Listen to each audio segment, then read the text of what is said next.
నమస్కారం జగనన్న. నమస్తే తల్లి. బాగున్నారా అన్న? అవునమ్మా, థ్యాంక్ యూ తల్లి. అన్న నేను కుర్తివేణి మండలం కుర్తివేణి గ్రామం నుంచి వచ్చానన్న. నా పేరు అడబాల సత్యవతి అన్న. నా భర్త గారి పేరు నాగేశ్వరరావు గారు అన్న. నాకు పాప అన్న, ఇప్పుడు 10వ తరగతి చదువుతుందన్న. అన్న నేను రోడ్డు పక్కన కొద్దిగా ఫ్రూట్స్ తెచ్చుకుని రోడ్డు పక్కన అమ్ముకుంటూ ఉండేదానన్న. అలా అమ్ముకున్న టైంలో కరోనా వచ్చిందన్న. మా ఇంటల్లిపాది అన్న కరోనా సోకిందన్న. చాలా ఇబ్బంది పడ్డామన్న మేము ఆ టైంలో. ఇళ్లలోంచి రాలేని పరిస్థితి అన్న. మాకు వ్యాపారాలు ఆగిపోయన్న.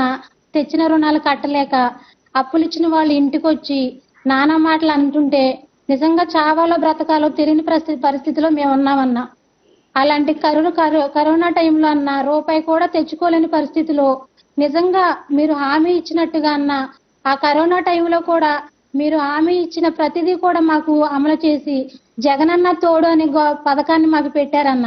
ఆ జగనన్న తోడు 10,000 అన్న. అన్న మేము వడ్డీ తెచ్చుకుని 1000 రూపాయలు తెచ్చుకుంటే 100 రూపాయలు తీసుకునే వాళ్ళన్న.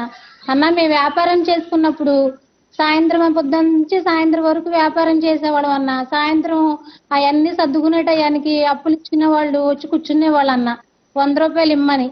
ఆ సంపాదించుకున్నదంతా ఆ 100 రూపాయల రూపంలో వాళ్ళకి ఇచ్చేసేవాళ్ళం అన్న. కానీ మేము వ్యాపారం అసలు చెయ్యాలో మానాలో అన్న పరిస్థితిలో మేము బాధపడ్డామన్నా. కానీ అలాంటి టైంలో 10,000 రూపాయలు అంటే నిజంగా అన్న 1,000 రూపాయలు 200 చూసిన ఈ కళ్ళతో అన్న 10,000 రూపాయలు సడన్ గా మాకు రావడంతో చాలా ఆనందం అన్న. నిజంగా చాలా సంతోషం అన్న. ఆ 10,000 రూపాయలతో నేను ఇంకా ఫ్రూట్స్ తెచ్చుకుని డెవలప్ చేసుకోగలిగానన్న వ్యాపారాన్ని. ఆ వచ్చిన లాభం సాయంత్రానికన్నా వడ్డీ రూపంగా వెళ్ళిపోయేదన్న. కానీ మీరు వచ్చిన తర్వాత వడ్డీ కట్టే పరిస్థితి మాకు లేదన్నా. కేవలం బ్యాంక్ నుంచి నేను 10,000 రూపాయలు తెచ్చుకున్నానన్నా. ఆ మా మీద పడే వడ్డీ మాకు భారం కాకుండా ఆ భారం అంతా మీరే తీసుకుని కేవలం తెచ్చిన రుణాన్ని మట్టికి బ్యాంకుకి చెల్లించడానికి ఇచ్చారన్న అవకాశం. నేను అమ్మిన రుణాన్ని వడ్డీ రూపంగా వెళ్ళేది కాదన్నా ఇంకా. కానీ ఆ వచ్చిన లాభాన్ని నేను బ్యాంకులో సకారంగా కట్టుకుంటాం మొదలు పెట్టానన్నా. బ్యాంకు గుమ్మం కూడా అన్న ఇంతవరకు నేను ఇప్పటికి బ్యాంకులోకి వెళ్ళిందే లేదన్నా. ఎందుకంటే నేను చదువుకోలేదన్నా. 5వ తరగతి వరకే చదివించారన్న మా అమ్మ నాన్న నన్ను. బ్యాంక్ వెళ్ళి ఏ కాగితం తీసుకుని రాయాలో కూడా తెలియని నాకు 10,000 రూపాయలు బ్యాంక్ వాళ్ళు ఇచ్చారంటే కేవలం మీ దయ అన్నది.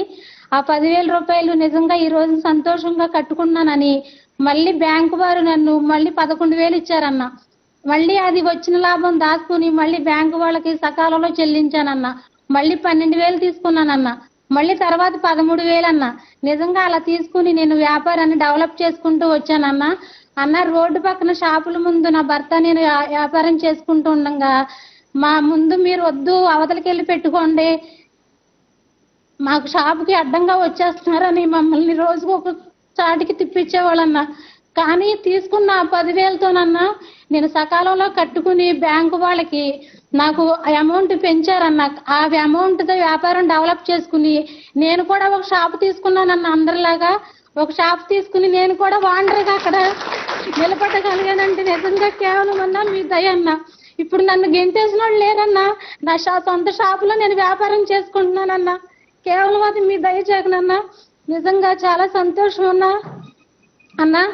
అలాగే ఒక టైంలో అన్న గత ప్రభుత్వంలో డ్వాక్రా రుణమాఫీ అన్న ఇది చెప్పాలని ఉందనన్నా. నేను పడిన బాధ రుణమాఫీ చేస్తారని నమ్మి అన్నా నేను డ్వాక్రా కట్టడం మానేశానన్న. ఆ టైంలో అన్న మళ్ళీ వడ్డీ మీద వడ్డీ వేసి బ్యాంకు వాళ్ళు నాకు నోటీసులు పంపించారన్న. నువ్వు కట్టాలి లేదంటే కుదరదని అన్న. నేను కాలువ కట్టిన చిన్న ఇంట్లో ఉండేవాళ్ళం అన్న. మేము కట్టలేని పరిస్థితి టైంలో చాలా ఇబ్బంది పడ్డామన్నా. అన్న నేను కనీసం బయటికి వెళ్ళి తెచ్చి పరిస్థితి కూడా నా దగ్గర లేదన్న. నా గ్రూపులో ఉన్న వాళ్ళందరూ కట్టేసుకున్నారన్నా. పేద స్థితిలో ఉన్న నేను కట్టలేకపోయానన్నా. చాలా ఇబ్బంది పెట్టారు నన్ను. ఆ టైంలో నా బంధువుల దగ్గరికి నేను వెళ్ళి బాధపడితే వాళ్ళకున్న చిన్న పనిముట్లు నాకు ఇచ్చారన్న. ఇవే తాగాడు పెట్టుకుని నువ్వు బ్యాంక్ కట్టేసుకుంటే మళ్ళీ ఇవ్వంగానే నాకు విడిపించి ఇచ్చేయమని.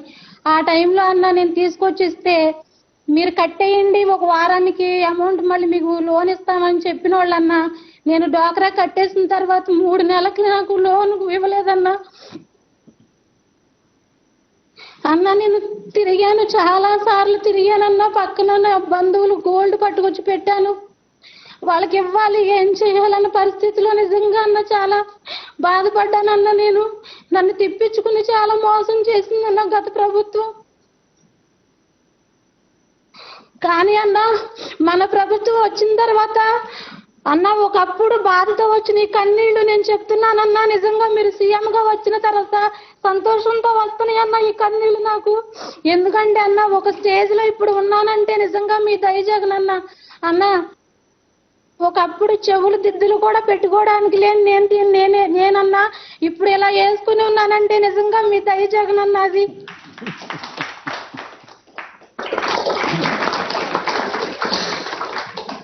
ఎందుకన్నా ఇంకా మిమ్మల్ని వదులుకుంటాం మేము? ఎందుకన్నా మాకు వేరే గవర్నమెంట్, ఎందుకన్నా వేరే సీఎం, మాకు మీరుంటే చాలన్నా.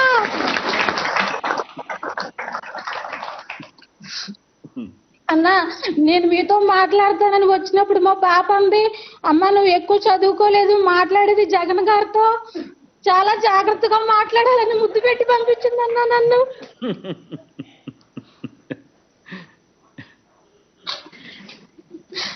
అన్న ఇది వరకు సంక్రాంతి సెలవులు ఇస్తే ఊర్లు వెళ్ళిపోయేవాడు అన్న ఆడుకుంటానికి. అది కానీ ఇప్పుడన్నా మా అమ్మాయి 10వ తరగతి చదువుతుందన్న. ఆన్లైన్ క్లాసులు అన్న ఎప్పటికప్పుడే హోంవర్క్లు చేసి సార్లకు పెట్టాలంటన్నా.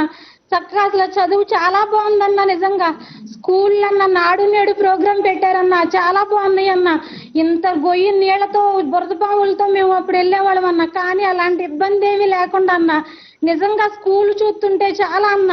ఒక్క పూట మా పిల్లలు స్కూల్ మానితే వాళ్ళ బాధ్యత అంతా వాళ్ళు వహిస్తున్నారన్న. ఎందుకు రాలేదు, ఏమైంది, ఆరోగ్యం బాగోలేదా అని ప్రతి ఫోన్ అన్న మా పిల్లలు రాలేదని. ఆరోగ్యం బాగోలేదంటే మళ్ళీ తగ్గిందా లేదా అని ఫోన్లు అన్న. నిజంగా మీరు చూపించిన మాటలు కూడా రావట్లేదు జగన్ అన్న. నేను ఇంటికాడ ఇలా మాట్లాడాలని వచ్చానన్నా, కానీ మీ ఎదురుగా కూర్చున్న తర్వాత ఏం మాట్లాడాలో కూడా తెలియట్లేదన్న నాకు. అన్న ఆరోగ్యశ్రీ పెట్టారన్న. నా భర్తకి అలా వ్యాపారం చేసుకుని ఉండగా స్ట్రోక్ వచ్చిందన్న. విజయవాడ హాస్పిటల్కి వెళ్ళాము, 3 రోజులు హాస్పిటల్లో ఉన్నామన్నా. కానీ మాకంటూ రూపాయి కూడా ఖర్చు లేకుండా జాగ్రత్తగా చూసి పంపించారన్న. మా అమ్మమ్మ అన్న ఇప్పుడు విజయవాడ హాస్పిటల్లో ఉంది.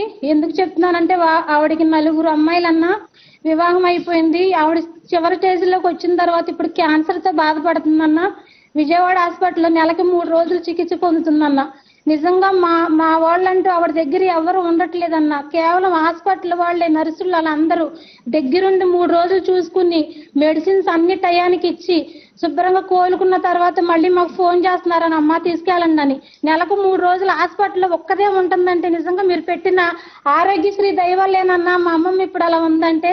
నిజంగా అన్న మా అమ్మమ్మ విజయవాడ పిన్నోళ్ళ ఇంటికాడ ఉందన్న. ఇలా వెళ్తున్నామని చెప్తే ఆవిడకి ఈ పళ్ళన్నీ ఊడిపోయినాయి అన్న. ముసలిది బాగా ఆ స్థితిలో వీడియో పెట్టిందన్న జగన్ గారికి చూపించమని. కానీ నేను చదువుకోలేదు కదన్నా, ఫోన్ ధ్యానిస్తారా లేదా అని నేను తేలేదన్నా. కానీ ఆవిడ తరఫున కూడా మీకు చాలా ధన్యవాదాలు తెలుపుకుంటున్నానన్నా. అన్న మీరు పెట్టిన స్కీములో గొప్పది ఏంటంటే కాపు నేస్తం అన్న. దాని గురించి నేను చెప్పాలన్నా. ఎందుకంటే ఇంతవరకు ఎంతో గవర్నమెంట్ వచ్చినా కానప్పటికీ కూడా ఏ సీఎం గారు కూడా కాపు అనే వాళ్ళని గుర్తించిందే లేదన్న. కానీ మీరు పెట్టిన పథకం కాపు నేస్తామన్న. కాపు మహిళలు కూడా గవర్నమెంట్ బ్యాంకుకి వెళ్ళి వాళ్ళ అకౌంట్ లో కూడా కొద్ది అమౌంట్ వేయాలన్న గొప్ప ఆలోచనకి నిజంగా ధన్యవాదాలన్నా. నేను తెచ్చుకున్నానన్న 15,000 బ్యాంక్ వెళ్ళి అకౌంట్ లో పండి అన్న. నాకు కూడా ఆ తెచ్చిన 15,000 చీరల వ్యాపారం మొదలు పెట్టానన్నా. నేను కొద్దిగా చీరలు తీసుకొచ్చి నా భర్త షాప్ మెయింటైన్ చేసుకుంటున్నారన్నా. నేను ఆ పడిన 15,000 కొద్దిగా చీరలు తీసుకొచ్చి అమ్ముకుంటున్నానన్నా. 15,000 రూపాయలతో మొదలెట్టిన వ్యాపారం ఈ పండగ వల్ల 50,000కి నేను రొటేషన్ చేయగలిగాను జగనన్న. నిజంగా చాలా సంతోషం అన్న. అన్న అమ్మఒడి తీసుకుంటున్నానన్న. నా భర్తకి పెన్షన్ వస్తుందన్న, ఆరోగ్యశ్రీ ఉందన్న. ఇంకా చాలా మీరు పెట్టిన ప్రతి పథకం కూడా నేను పొందుకున్నానన్న. నిజంగా అన్న నేను జ్యూస్ షాప్ అన్నాను, అది చాలా బాగా బ్రహ్మాండంగా ఉందన్న. ఇలాంటి పరిస్థితిలో మా ఆయన గారు ఒకటే అన్నారన్న, షాప్ కట్టేయాలి 4-3 రోజులంటే. అన్న మనకు ప్రతి ఒక్కటి ఇచ్చారు కాబట్టి ఆయన గురించి చెప్పడానికి నేను ఎన్ని రోజులైనా తిరుగుతానే ఉన్నానన్న. మళ్ళీ ఆయన పొద్దునే 6ంటికి ఫీల్ అయిపోయానన్నా. నేను నడువు టైం అయిపోతుంది, మళ్ళీ ఫోన్ వచ్చేస్తుంది మన కరెక్ట్ గా కలెక్టర్ గారి దగ్గర ఉండాలని. ఆయన ఈ టిఫిన్ కూడా పెట్టలేదన్నా, బీపీ టాబ్లెట్ కూడా వేయలేదన్నా ఆయనకి. ఆయన బయట ఏమన్నారు, నేను లోపల ఉండి మాట్లాడుతున్నానన్నా. అన్నా ఇంత గొప్ప అవకాశం ఇచ్చినందుకు చాలా సంతోషం అన్నా. నిజంగా నాలాంటి వాళ్ళకి ఇలా ఇంత కలెక్టర్ గారు దగ్గరికి 2-3 సార్లు కొద్ది సమస్య ఉండి వచ్చాను, పరిష్కారం అయింది. ఆయన పక్కన ఇలా కూర్చోవాలంటే, మీ ముందు ఎలా మాట్లాడాలంటే నిజంగా నాలాంటి వాళ్ళకి ఇంత అవకాశం ఇచ్చినందుకు రుణపడి ఉంటాను జగన్ అన్న. థ్యాంక్ యూ తల్లి. పేరేమో సత్యవతి. సత్యవతి. థ్యాంక్ యూ తల్లి సత్యవతి అమ్మ. థ్యాంక్ యూ తల్లి. Thank you sir. ఇంకా థ్యాంక్ యూ. లాస్ట్